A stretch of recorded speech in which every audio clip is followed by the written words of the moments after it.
Hello friends, welcome to our channel. जैसा कि आप लोग देख सकते हैं कि लास्ट क्लास में हमने मापन उपकरण कवर किए थे। अगर आप गवर्नमेंट एग्ज़ाम की तैयारी कर रहे हैं तो यह आपके लिए बहुत ही इम्पोर्टेंट सेशन रहने वाला है। वीडियो में लास्ट तक बने रहें, निश्चित ही आपको बहुत ही हेल्पफुल कंटेंट मिलने वाला है। तो ये सारा हम लोगों ने पिछली क्लास में कवर कर लिया था, यह मापन उपकरण। ठीक है, ये देख सकते हैं बहुत ही इम्पोर्टेंट रोल अदा करेगा आपके एग्ज़ाम में। ठीक है, तो आज की क्लास जो हमारी रहने वाली है वो रहेगी यांत्रिकी, यानी कि मैकेनिज्म से रिलेटेड कुछ इम्पोर्टेंट तथ्य हम लोग जानेंगे। ठीक है, जो कि वन लाइनर फॉर्म में रहने वाला है। ये सारा कंटेंट जो है बहुत ही इम्पोर्टेंट है, जो कि प्रीवियस ईयर एग्जामों का ही कलेक्शन है। ठीक है, तो देखेंगे आज की क्लास शुरू करते हैं हम लोग। पहला पॉइंट क्या हो जाएगा, वायु की ऊर्ध्वाधर गति को कहते हैं, क्या कहते हैं, तो यह वायु विक्षोभ प्रक्षोभ कहते हैं। ठीक है, वायु प्रक्षोभ कहते हैं वायु की ऊर्ध्वाधर गति को। नेक्स्ट हो जाएगा प्रक्षालन, मशीन का कार्य किस सिद्धांत पर आधारित है। यह किस सिद्धांत पर आधारित होता है, तो यह आपका अपकेंद्री बल पर आधारित होता है। ठीक है, चलिए अब हम लोग देखेंगे।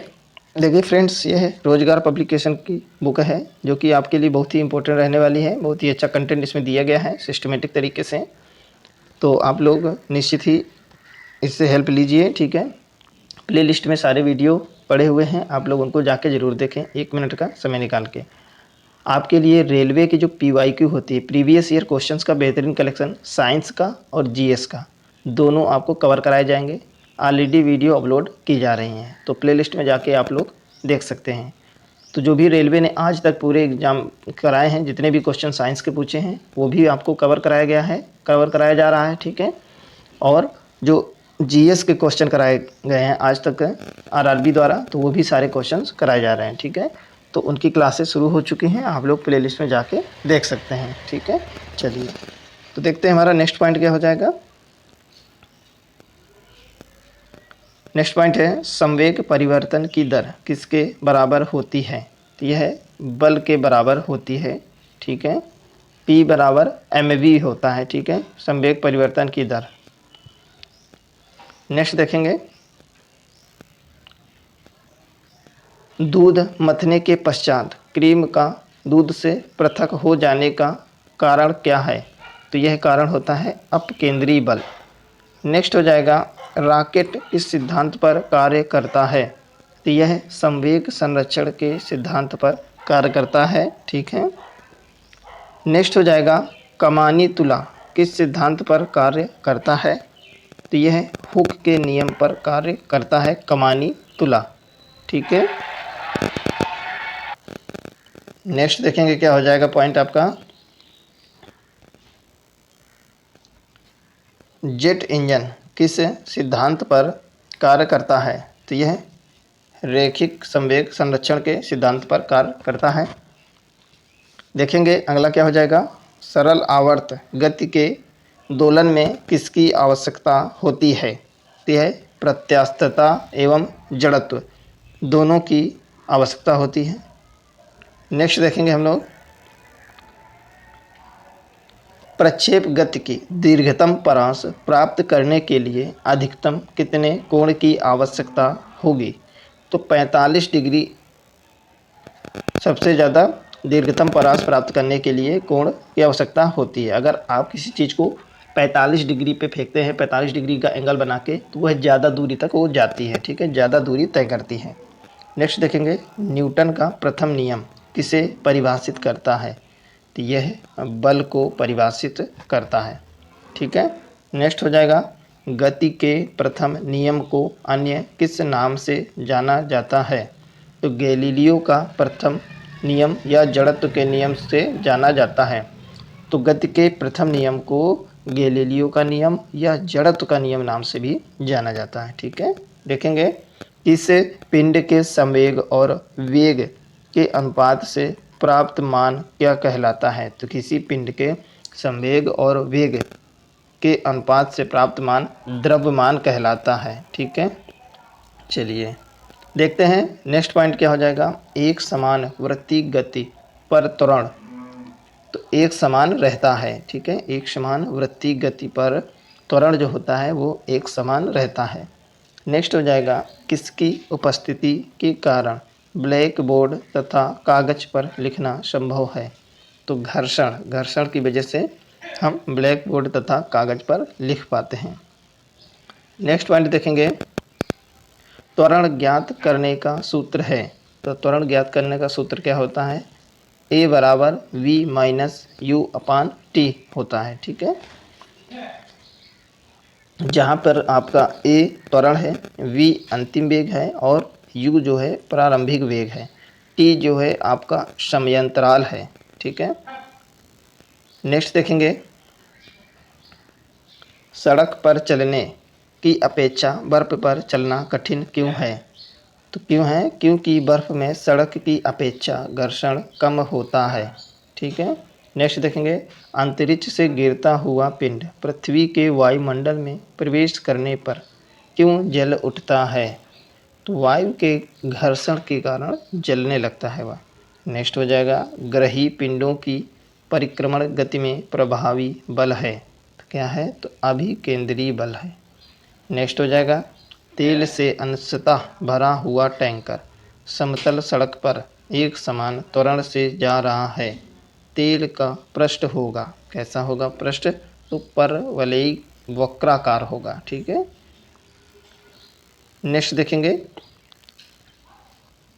जब एक कार की गति दोगुनी कर दी जाती है तब उसको उतनी ही दूरी में रोकने के लिए ब्रेक बल कितना लगाना होगा। तो ब्रेक बल जो है तो वह 4 गुना लगाना पड़ेगा अगर गति दोगुनी की जाती है तो। ठीक है, नेक्स्ट देखेंगे, अब हम लोग देखने वाले हैं गुरुत्वाकर्षण से रिलेटेड वन लाइनर क्वेश्चन। ठीक है, देखिए फ्रेंड्स, बहुत ही हेल्पफुल कंटेंट है आपके लिए।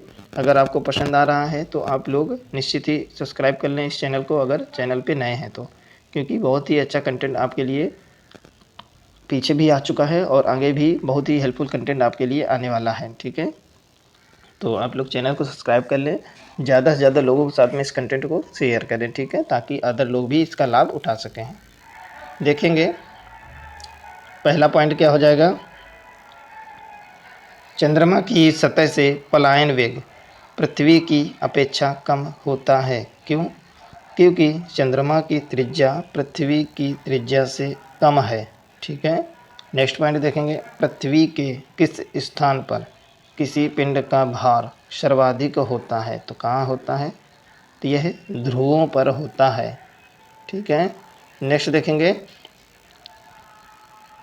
नेक्स्ट हो जाएगा, पृथ्वी के किस स्थान पर किसी पिंड का भार सबसे कम होता है। तो यह विषुवत रेखा पर सबसे कम होता है। नेक्स्ट हो जाएगा, पृथ्वी पर पलायन वेग है, कितना है, तो 11.2 किलोमीटर पर सेकेंड है। नेक्स्ट हो जाएगा, अंतरिक्ष यात्री निर्वात में सीधे खड़े क्यों नहीं रह सकते हैं। तो गुरुत्वाकर्षण की अनुपस्थिति के कारण वह सीधे खड़े नहीं रह सकते हैं अंतरिक्ष यात्री। ठीक है, तभी वो तैरते रहते हैं। ठीक है, नेक्स्ट हो जाएगा, देखिए, एक भू उपग्रह किस बल के प्रभाव से अपने कक्ष में निरंतर गति करता है। तो यह अपकेंद्री बल के प्रभाव से निरंतर गति करता रहता है। ठीक है, चलिए अब देखते हैं हम लोग, नेक्स्ट पॉइंट हो जाएगा आपका, भारहीनता की स्थिति किस कारण होती है। तो गुरुत्वाकर्षण की शून्य स्थिति की वजह से भारहीनता महसूस होती है। ठीक है, तभी अंतरिक्ष यात्रियों को भारहीनता महसूस होती है, क्योंकि वहाँ पे गुरुत्वाकर्षण नहीं होता। नेक्स्ट देखेंगे, हवा में लोहे और लकड़ी की समान भार की गेंद को एक समान ऊंचाई से गिराने पर क्या प्रतिक्रिया होगी। तो लकड़ी की गेंद बाद में गिरेगी। ठीक है, लकड़ी की गेंद जो होते हैं बाद में गिरेगी, क्योंकि वह हल्की होती है और उसमें वायु का दबाव पड़ता है, और लोहे की गेंद में दबाव कम पड़ेगा। नेक्स्ट देखेंगे, लिफ्ट में बैठे हुए व्यक्ति को भार कब सर्वाधिक महसूस होता है। तो जब लिफ्ट त्वरित गति से ऊपर जा रही होती है तो व्यक्ति को भार सबसे ज़्यादा महसूस होता है। नेक्स्ट देखेंगे, भूतुल्यकाली उपग्रह के परिक्रमण की अवधि कितनी होती है? तो यह 24 घंटे होती है। ठीक है। नेक्स्ट देखेंगे, पृथ्वी का गुरुत्वाकर्षण बल यदि अचानक लुप्त हो जाए तो इसका परिणाम क्या होगा? तो पृथ्वी पर स्थित वस्तुओं का भार शून्य हो जाएगा, लेकिन द्रव्यमान अपरिवर्तित रहेगा। ठीक है। तो केवल भार में परिवर्तन आता है, जबकि द्रव्यमान वही रहता है। तो ठीक है, तभी किसी भी वस्तु का पृथ्वी पर हो या किसी अन्य ग्रह पर जाए तो उसका द्रव्यमान तो वही रहता है, लेकिन भार में चेंजमेंट आ जाता है, क्योंकि उसमें गुरुत्वाकर्षण चेंज हो जाता है। नेक्स्ट देखेंगे हम लोग, लोलक की समयावधि किस पर निर्भर करती है? तो यह लोलक की लंबाई पर निर्भर करती है। नेक्स्ट हो जाएगा, यदि कोई वस्तु ऊपर से गिराई जाती है तो उसके भार पर क्या प्रभाव पड़ेगा? तो वस्तु का भार अपरिवर्तित रहेगा। ठीक है। नेक्स्ट देखेंगे, जब हम भूमध्य रेखा से ध्रुवों की ओर जाते हैं तो जी का मान क्या होता है? तो जी का मान बढ़ता है, यानी कि गुरुत्वाकर्षण बढ़ता है जब हम लोग ध्रुवों की ओर जाते हैं भूमध्य रेखा से। नेक्स्ट देखेंगे, चक्रीय झूले पर झूलते समय व्यक्ति को बाहर की ओर धक्का क्यों महसूस होता है? तो अपकेंद्री बल के कारण महसूस होता है। ठीक है। नेक्स्ट देखेंगे, विभिन्न द्रव्यमान वाले दो पत्थर एक साथ किसी इमारत की छत से गिराए जाते हैं तो कौन सा पत्थर जमीन पर पहले पहुंचेगा? तो दोनों ही पत्थर एक साथ जमीन पर पहुंचेंगे। ठीक है।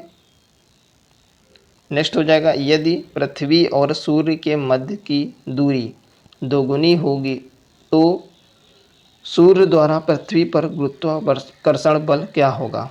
तो वर्तमान का 1/4 हो जाएगा। अगर मध्य की दूरी अगर दोगुनी कर दी जाए तो उनके बीच का जो गुरुत्वाकर्षण होगा वह, तो पृथ्वी पर जो गुरुत्वाकर्षण होगा वह 1/4 हो जाएगा। ठीक है, 1/4 हो जाएगा।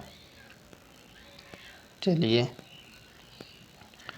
ठीक है फ्रेंड्स, देखिए अब हम लोग नेक्स्ट क्लास में देखेंगे पदार्थों के सामान्य गुण। पदार्थों के सामान्य गुण से रिलेटेड हम लोग कंटेंट नेक्स्ट क्लास में कवर करेंगे। तो आप लोग चैनल को सब्सक्राइब कर लें, ज़्यादा से ज़्यादा इसको शेयर करें। मिलते हैं नेक्स्ट क्लास में।